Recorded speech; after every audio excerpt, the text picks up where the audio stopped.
नमस्कार दोस्तों, बिहार पुलिस में फिर से एक नई भर्ती निकाली गई है। ये जो आपकी भर्ती होने वाली है बिहार पुलिस में हवलदार अनुदेशक के पदों पर होने वाला है। 12वीं पास लोगों को यहाँ पर फॉर्म भरने का मौका दिया गया है। इस वीडियो में मैं आपको पूरी जानकारी बताऊंगा क्योंकि इसका डिटेल नोटिफिकेशन आ चुका है। ऑनलाइन आवेदन करने का भी तिथि आ चुका है, तो सभी चीज़ें बताई जाएगी कि फॉर्म कौन लोग भर सकते हैं, आपकी उम्र सीमा क्या होगी, इसका सिलेबस क्या होगा, आपकी हाइट क्या होनी चाहिए, इसमें रनिंग जो करना है कितने मिनट में कितने किलोमीटर की रनिंग करना है, फीमेल के लिए कितना है, साथ में कितने नंबर ऑफ सीटों पर भर्ती है, सैलरी क्या मिलेगी, चयन प्रक्रिया कैसे होगा, A to Z जानकारी आपको इस वीडियो में बताई जाएगी। तो वीडियो को ध्यानपूर्वक देखिए। पसंद आ तो आपसे निवेदन है कि वीडियो को लाइक कर दीजिए। चैनल पे नए हैं तो सब्सक्राइब जरूर कीजिए। इस प्रकार की जो भी अपडेट होगा ना आपको आगे भी मिलता रहेगा। आइए फिलहाल अपने स्क्रीन पर चलते हैं, पूरी जानकारी इस भर्ती को लेकर बताते हैं। दोस्तों अभी आप देख पा रहे होंगे हम BPSSC के ऑफिशियल वेबसाइट पर है और यहीं पर देखेंगे ना एक नोटिफिकेशन जारी किए गए हैं 28 अप्रैल 2026 के डेट में हवलदार इंस्ट्रक्टर के पदों पर जो आपकी भर्ती होने वाली है, जिसको लेकर डिटेल एडवर्टीजमेंट दिए गए हैं। मैं इसको ओपन करता हूं। इसमें तमाम जानकारी बता दी गई है। सबसे पहला चीज़ है कि इसका जो भी ऑनलाइन आवेदन करना चाहते हैं 1 मई से आवेदन स्टार्ट होंगे। 1 जून 2026 तक आवेदन प्रक्रिया आप कर सकते हैं। भर्ती जो आपकी होगी 122 पदों पर होगी। लेवल 4 की आपकी जो इसमें सैलरी है वो होने वाला है। बाकी नीचे जब आप आएंगे ना तो और भी जानकारी आपको इसको लेकर बताई गई है, जैसे आवेदन करने के लिए आपकी पात्रता क्या है। तो सबसे पहला चीज़ है कि आप भारतीय नागरिक होने चाहिए, मतलब ऑल इंडिया से किसी भी राज्य से आते हैं फॉर्म को अप्लाई करेंगे। पुरुष महिला थर्ड जेंडर ये सभी लोग आवेदन कर सकते हैं। शैक्षणिक योग्यता की बात की जाए तो 1/1/2025 के अनुसार आप इंटरमीडिएट पास होने चाहिए या इसके समकक्ष अगर आपने कोई क्वालिफिकेशन ले रखा है तो आप फॉर्म को अप्लाई कर सकते हैं। बात करें उम्र सीमा को लेकर तो उम्र सीमा का जो गणना है 1/8/2025 के अनुसार किए जाएंगे। कोई अगर जनरल वाले पुरुष होंगे तो कम से कम 18 वर्ष का आप होने चाहिए, अधिकतम जो है 37 वर्ष के होंगे। और महिलाओं के लिए बोला गया है कि जनरल की महिला 18 से लेकर 40 वर्ष की होगी। पिछड़ा वर्ग अत्यंत पिछड़ा वर्ग के पुरुष महिला के लिए बोला गया है कि 18 से 40 है। अनुसूचित जाति जनजाति के पुरुष महिलाओं के लिए 18 से 42 वर्ष रखा गया है। और कोई सरकारी सेवा में है तो उनको 5 वर्षों के छूट भी दिए गए हैं। वैसे गवर्नमेंट रूल के अकॉर्डिंग जो छूटें मिलता है वो छूट आपको देखने को यहाँ पर मिलेगा। बाकी यहाँ पर देखिए जो आपकी शारीरिक मापदंड है, जिसमें आपकी हाइट, आपकी जो चेस्ट है वो देखी जाती है, तो उसको लेकर जानकारी दिया गया कि ऊंचाई जो है जैसे सामान्य वर्ग और पिछड़ा वर्ग के कोई पुरुष है तो 1.65 सेंटीमीटर होना चाहिए। वही अत्यंत पिछड़ा वर्ग अनुसूचित जाति अनुसूचित जनजाति के पुरुष है तो 1.60 सेंटीमीटर आपकी जो हाइट है होनी चाहिए। और सभी वर्ग के महिलाओं के लिए 1.55 सेंटीमीटर होना चाहिए, ये ध्यान रखिएगा। सीना को लेकर बताया गया है कि सिर्फ पुरुष अभ्यर्थियों के लिए जैसे सामान्य वर्ग और पिछड़ा वर्ग एवं अत्यंत पिछड़ा वर्ग के जो पुरुष है उनको बिना फुलाए 81 फुलाकर 86 सेंटीमीटर होना चाहिए, मतलब 5 सेंटीमीटर का जो अंतर है वो दिखना चाहिए। वही अनुसूचित जाति अनुसूचित जनजाति के पुरुष के लिए बोला गया कि बिना फुलाए 79 सेंटीमीटर फुलाकर 84 सेंटीमीटर आपका होना चाहिए।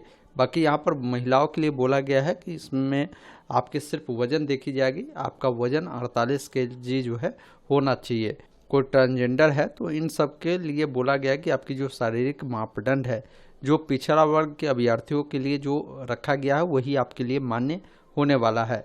बात करें इसमें चयन प्रक्रिया कैसा होगा तो चयन प्रक्रिया आपके लिखित परीक्षा और शारीरिक दक्षता परीक्षा ये होगा, इसके आधार पर होगा। देखिए लिखित परीक्षा जो आपकी होगी इसको लेकर बोला गया है कि लिखित परीक्षा का जो पैटर्न होगा जो बिहार विद्यालय परीक्षा समिति यानी बिहार बोर्ड का जो मैट्रिक का सिलेबस है उसके आधार पर ही होगा, जिसमें आपको हिंदी से प्रश्न देखने को मिलेगा, इंग्लिश से, गणित से, सामाजिक विज्ञान से, जिसमें इतिहास, भूगोल, नागरिक शास्त्र, अर्थशास्त्र ये सब देखने को मिलेगा। विज्ञान में जैसे भौतिकी, रसायन शास्त्र, इन सब से प्रश्न आपको देखने को मिलेगा। सामान्य ज्ञान एवं समसामयिक मामला से संबंधित भी प्रश्न देखने को मिलता है। सभी प्रश्न जो है ये वस्तुनिष्ठ प्रकार के होंगे।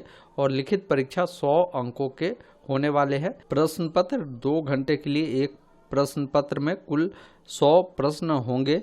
प्रत्येक सही उत्तर के लिए आपको 1 अंक आपको दिए जाएंगे। और बोला गया है कि आवेदन अगर अधिक आता है तो 1 से अधिक पालियों में जो इसकी परीक्षा है वो भी आयोजित होगी। बाकी यहाँ पर बोला गया है कि लिखित परीक्षा में 30% से कम अंक अगर आप प्राप्त करते हैं तो आप जो है शारीरिक दक्षता परीक्षा के लिए जो है असफल घोषित किए जाएंगे, इसमें आपको नहीं बुलाया जाएगा।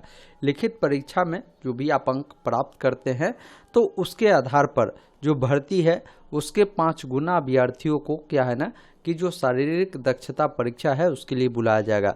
भर्ती 122 के करीब में सीटों पर है तो इसके 5 गुना कैंडिडेट को जो है शारीरिक दक्षता में बुलाया जाएगा।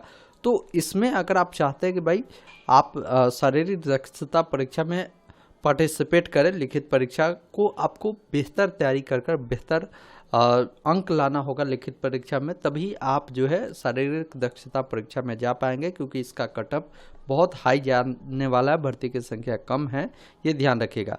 बाकी बोला गया है कि लिखित परीक्षा अंतिम मेधा सूची का आधार नहीं होगा। लिखित परीक्षा केवल शारीरिक दक्षता परीक्षा के लिए क्वालिफाइंग होने वाला है, ये ध्यान रखिएगा। मतलब लिखित परीक्षा क्वालिफाइंग नेचर के होंगे।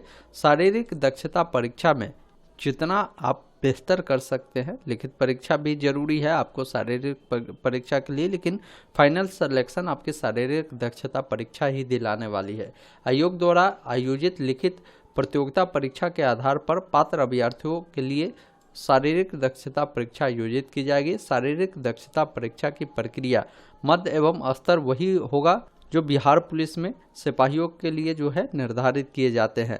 बाकी बोला गया है कि शारीरिक दक्षता परीक्षा कुल 100 अंक के होने वाले हैं, जिसमें आपकी हाइट, सीना, इसके लिए कोई भी अंक आपको दे नहीं होगा, परंतु विहित आहारताएं पूरा नहीं करने वाले अभ्यर्थी असफल भी घोषित किए जाएंगे। मतलब अगर आपकी हाइट ही नहीं है, सीना ही नहीं है, तो फिर आप असफल घोषित कर दिए जाएंगे।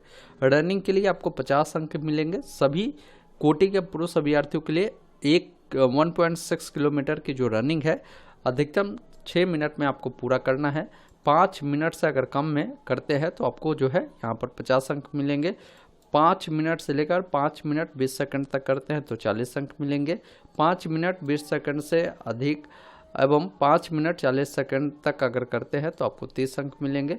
वही 5 मिनट 40 सेकंड से अधिक एवं 6 मिनट तक करते हैं तो 20 अंक आपको मिलेंगे। और 6 मिनट से अधिक समय लेने वाले पुरुष अभ्यर्थियों को असफल घोषित कर दिया जाएगा, ये आपको ध्यान रखना है। बाकी बोला गया है सभी कोटि के महिलाओं के लिए जो है 1 किलोमीटर का जो रनिंग है अधिकतम 5 मिनट में करने होंगे। 4 मिनट से कम में अगर आप करते हैं तो 50 अंक मिल जाएंगे। 4 मिनट से 4 मिनट 20 सेकंड लेंगे तो 40 अंक मिलेंगे। 4 मिनट 20 सेकंड से 4 मिनट 40 सेकंड तक में आपको 30 अंक मिलेंगे। 4 मिनट से 4 मिनट 40 सेकंड से अधिक अगर आप लेते हैं और 5 मिनट तक करते हैं तो आपको 20 अंक मिलेंगे। और 5 मिनट से अधिक समय लेंगे तो आप असफल घोषित कर दिए जाएंगे।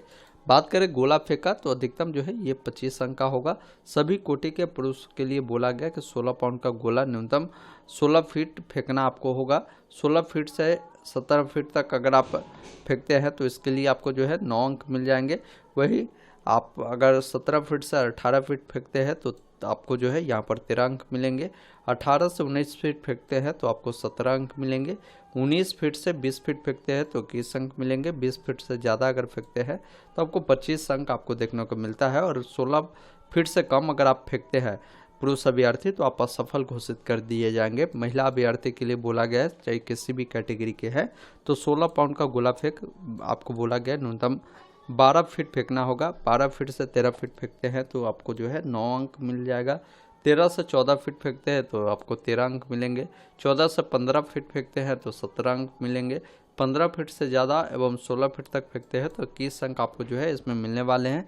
16 फीट से ज़्यादा करते हैं तो आपको जो है 25 अंक इसमें मिलने वाले हैं। बाकी ऊंची कूद को लेकर आपको बताया गया है कि इसके लिए आपको जो है 25 अंक आपको देखने को मिलेगा। सभी कोटि के पुरुष के लिए बोला गया कि न्यूनतम जो है ऊंचाई आपकी 4 फीट बोला गया है। वही 4 फीट तक करते हैं तो आपको 13 अंक मिलेंगे। उसके अलावे 4 फीट 4 इंच तक करते हैं तो 17, 4 फीट 8 इंच तक करते हैं तो 21 अंक, साथ में 5 फीट तक करते हैं तो 25 अंक आपको जो है यहाँ पर मिलने वाले हैं ऊंची कूद को लेकर। और 4 फीट से कम कूदने वाले पुरुष अभ्यर्थियों को असफल घोषित कर दिए जाएंगे।